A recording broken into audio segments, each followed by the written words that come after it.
शनिवार को पंजाब, हरियाणा और दिल्ली में कहीं कहीं घना कोहरा छाने का अंदेशा। उत्तर प्रदेश और उत्तरी राजस्थान में भी छा सकता है घना कोहरा।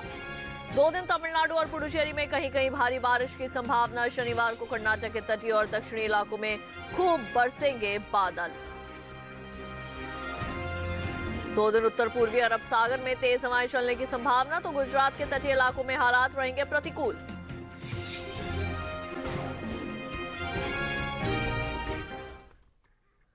नमस्कार, आप देख रहे हैं दूरदर्शन किसान मौसम खबर में आप सभी का स्वागत है। मैं हूं ज्योत्सना टंडन। मौसम खबर में जानेंगे आगे आने वाले दिनों में कहां होगी बारिश, कहां चलेगी शीतलहर और कैसी रहेगी तापमान की स्थिति, साथ ही किसानों के लिए कृषि सलाह भी। शुरुआत करते हैं आज की खास खबरों के साथ। शनिवार को पंजाब, हरियाणा और दिल्ली में कहीं कहीं घना कोहरा छाने का अंदेशा। शनिवार को उत्तर प्रदेश और उत्तरी राजस्थान में भी कहीं कहीं छा सकता है घना कोहरा। 2 दिन ओडिशा में इक्का दुक्का जगह घना कोहरा छाने की संभावना। शनिवार को पंजाब, हरियाणा और दिल्ली में इक्का दुक्का जगह दिन ठंडा रहने का अनुमान। शनिवार को पश्चिमी उत्तर प्रदेश और राजस्थान में भी कहीं कहीं दिन सर्द रहने की उम्मीद। 2 दिन तमिलनाडु, पुडुचेरी और कराईकल में कहीं कहीं भारी बारिश की है संभावना। रविवार को केरल और माहे में भी हो सकती है तेज बरसात। शनिवार को कर्नाटक के तटीय और दक्षिणी इलाकों में खूब बरसेंगे बादल।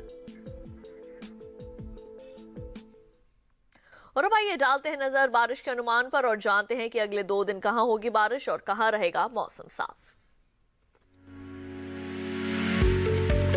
मौसम के हाल में सबसे पहले बात करते हैं उत्तर भारत के पहाड़ी इलाकों की। शनिवार और रविवार को जम्मू कश्मीर और लद्दाख में बारिश की संभावना नहीं है। साथ ही अगले 2 दिन हिमाचल प्रदेश और उत्तराखंड में भी बारिश का अंदेशा नहीं है। शनिवार और रविवार को हरियाणा और दिल्ली में बरसात नहीं होगी। इसके साथ ही अगले 2 दिन पूर्वी और पश्चिमी उत्तर प्रदेश में भी मौसम साफ रहेगा।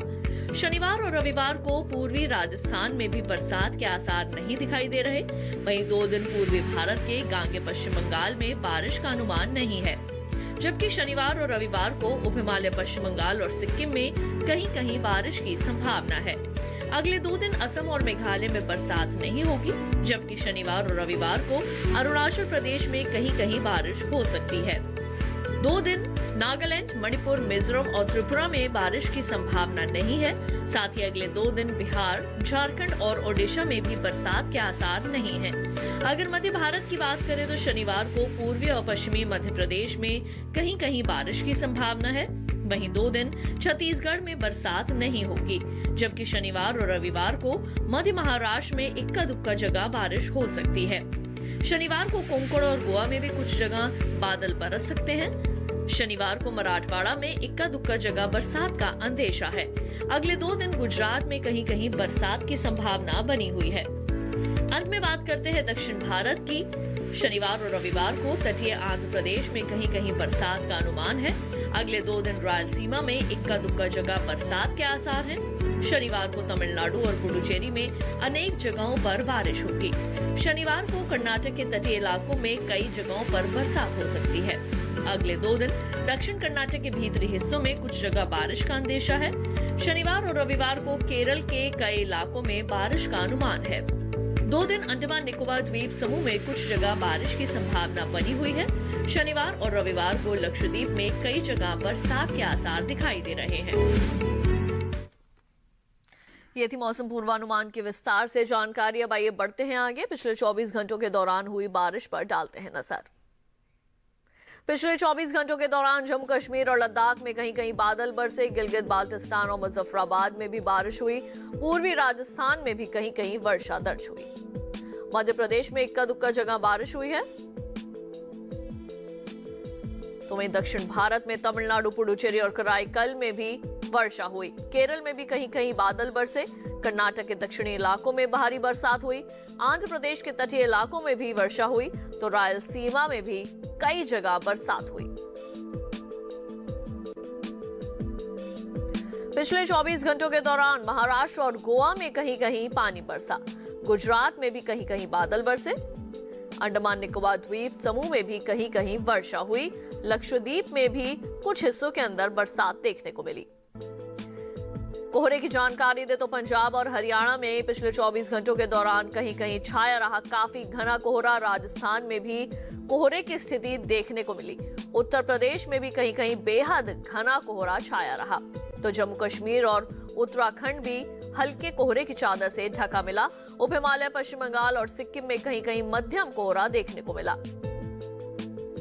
मध्य प्रदेश में भी इक्का दुक्का जगह छाया रहा हल्का कोहरा। आइए जानते हैं देश के किस हिस्से में कैसा रहा तापमान का हाल। शुरुआत करेंगे अधिकतम तापमान की स्थिति के साथ। झारखंड के ज्यादातर इलाकों में अधिकतम तापमान सामान्य के मुकाबले 3 से 5 डिग्री ऊपर रहा। पूर्वी मध्य प्रदेश में कई इलाकों के अंदर अधिकतम तापमान 3 से 5 डिग्री अधिक दर्ज किया गया। ओडिशा में भी कई जगह अधिकतम तापमान में 3 से 5 डिग्री का इजाफा हुआ है। साथ ही हिमाचल प्रदेश में भी कुछ स्थानों पर अधिकतम तापमान सामान्य के मुकाबले 3 से 5 डिग्री अधिक रहा। तो वहीं उत्तराखंड के ज्यादातर हिस्सों में अधिकतम तापमान 1.5 से 3 डिग्री अधिक मापा गया। जबकि पश्चिमी राजस्थान के अधिकतर इलाकों में तापमान 3 से 5 डिग्री नीचे आया है। इसके साथ ही हरियाणा और दिल्ली के भी कुछ हिस्सों में अधिकतम तापमान में 3 से 5 डिग्री तक की कमी देखने को मिली है। रायलसीमा में कई जगह अधिकतम तापमान सामान्य के मुकाबले 1.5 से 3 डिग्री नीचे दर्ज किया गया। देश के मैदानी इलाकों में सबसे ज्यादा तापमान तटीय कर्नाटक के कारवार में 34.6 डिग्री सेल्सियस रिकॉर्ड किया गया। आइए जायजा ले लेते हैं न्यूनतम तापमान का। झारखंड के ज्यादातर इलाकों में न्यूनतम तापमान सामान्य के मुकाबले 5 डिग्री ऊपर रहा। छत्तीसगढ़ में अधिकतर जगह न्यूनतम तापमान सामान्य की तुलना में 5 डिग्री ज्यादा रहा। इसके साथ ही मध्य महाराष्ट्र में भी कई जगह न्यूनतम तापमान में 5 डिग्री तक की बढ़ोतरी दर्ज की गई है। इसके अलावा बिहार में कुछ जगह न्यूनतम तापमान सामान्य की तुलना में 5 डिग्री अधिक रहा। वहीं कोंकण और गोवा के ज्यादातर इलाकों में न्यूनतम तापमान 3 से 5 डिग्री ऊपर मापा गया। साथ ही कर्नाटक में भी कई जगह न्यूनतम तापमान सामान्य के मुकाबले 3 से 5 डिग्री अधिक दर्ज हुआ। अरुणाचल प्रदेश में अधिकतर स्थानों पर न्यूनतम तापमान सामान्य के मुकाबले 1.5 से 3 डिग्री ज्यादा रहा। जबकि पश्चिमी राजस्थान में कहीं कहीं न्यूनतम तापमान में 1.5 से 3 डिग्री तक की कमी आई है। और इसी बीच देश में सबसे कम तापमान हरियाणा के हिसार में 4.4 डिग्री सेल्सियस रिकॉर्ड किया गया है। बुलेटिन में वक्त हो चला है एक छोटे से ब्रेक का। ब्रेक के बाद जानेंगे कैसे करें बैंगन की खेती। आप देखते रहिए दूरदर्शन के साथ।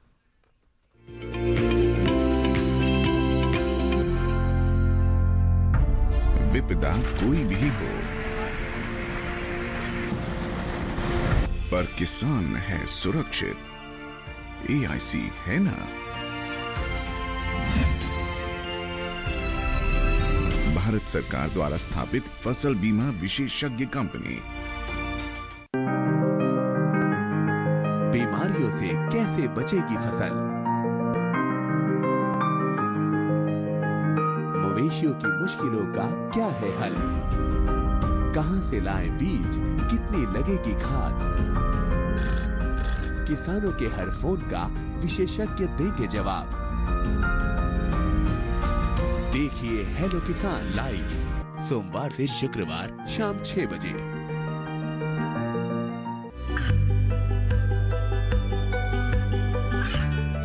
गांवों और पिछड़े क्षेत्रों में सरकारी योजनाओं की जानकारी पहुंचा। देश में कौशल और क्षमता विकास कर ग्रामीणों को सामाजिक बदलाव और विकास से जोड़ने की दूरदर्शन किसान की पहल चौपाल चर्चा देखें सोमवार से शुक्रवार सुबह 9 बजे।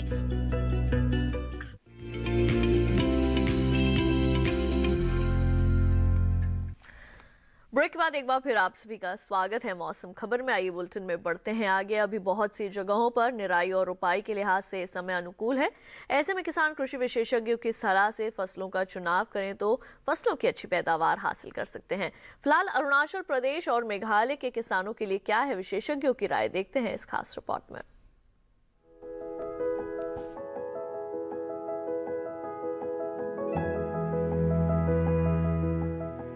अरुणाचल प्रदेश में धान की कटाई कर ले किसान सरसों के खेत में सिंचाई करें, सरसों के खेत से खरपतवार भी निकाल लें, साथ ही मटर के खेत में भी सिंचाई करते रहें।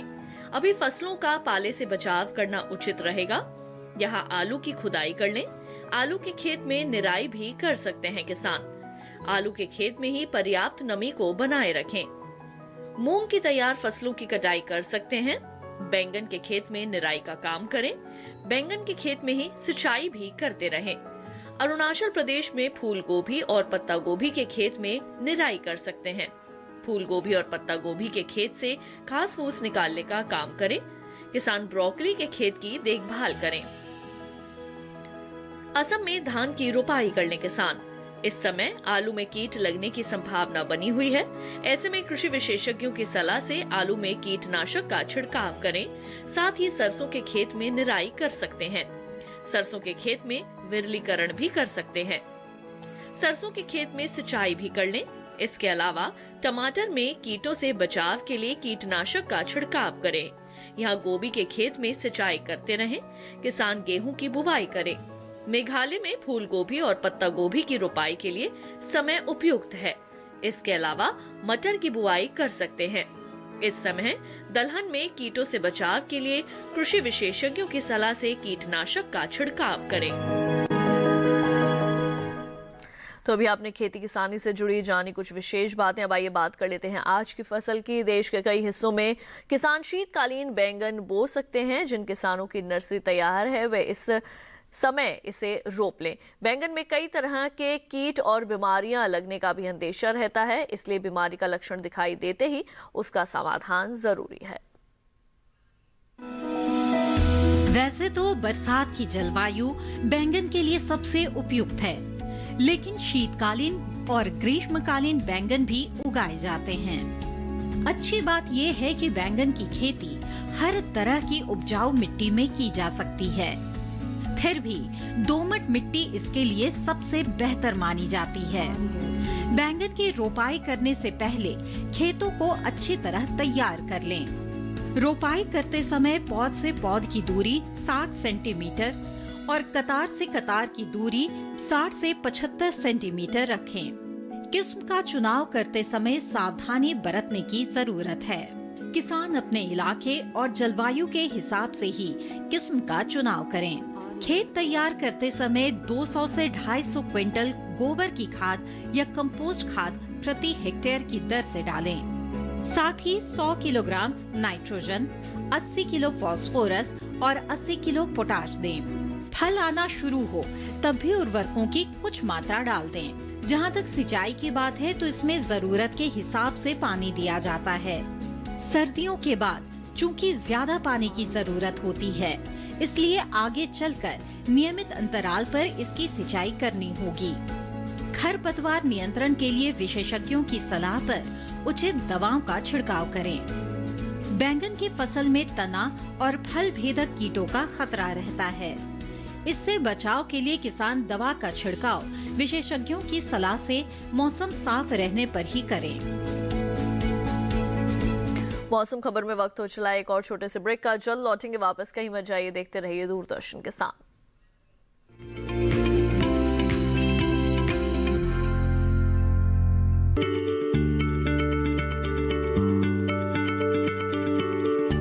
क्या आप किसी बीमारी से परेशान हैं?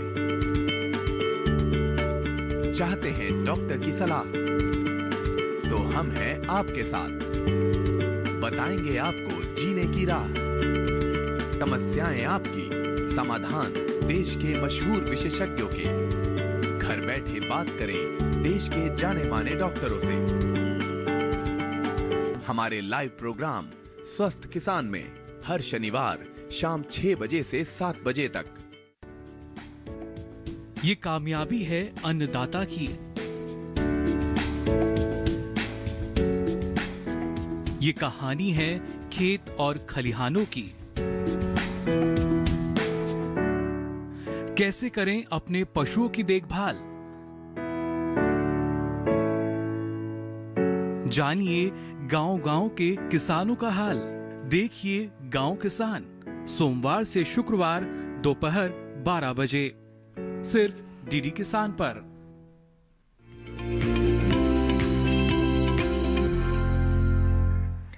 ब्रेक के बाद एक बार फिर आप सभी का स्वागत है मौसम खबर में। आइए बढ़ते हैं आगे, आपको मौसम के लिहाज से खेती की कुछ खास बातें बता दें।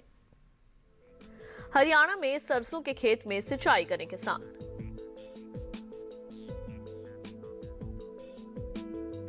काबुली चना में भी सिंचाई कर सकते हैं। हरियाणा में गेहूं के खेत में सिंचाई कर लें। सब्जियों का पाले से बचाव करें। प्याज के खेत की देखभाल करते रहें। हरियाणा में प्याज की रोपाई कर लें।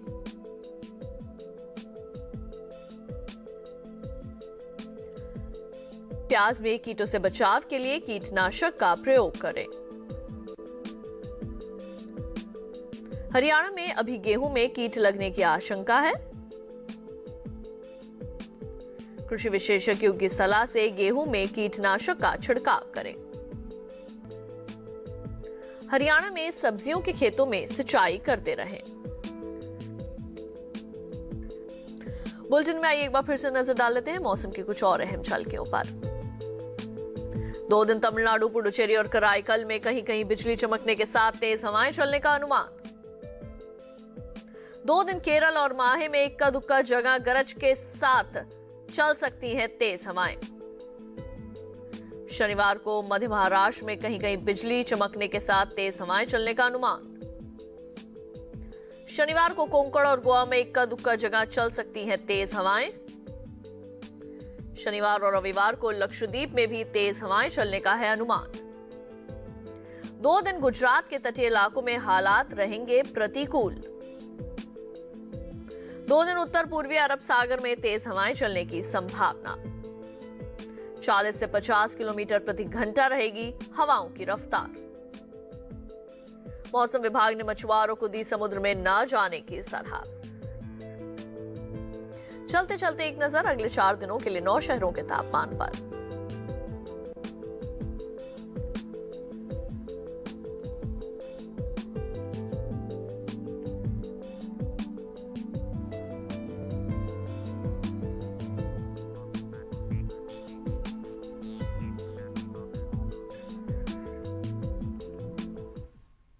मौसम खबर में आज के लिए बस इतना ही। उम्मीद है कि मौसम खबर से आप सभी को मदद मिल रही होगी। मौसम का ताजा हाल और कृषि सलाह लेकर फिर होंगे हाजिर। आप देखते रहिए दूरदर्शन किसान और मुझे दीजिए इजाजत। नमस्कार।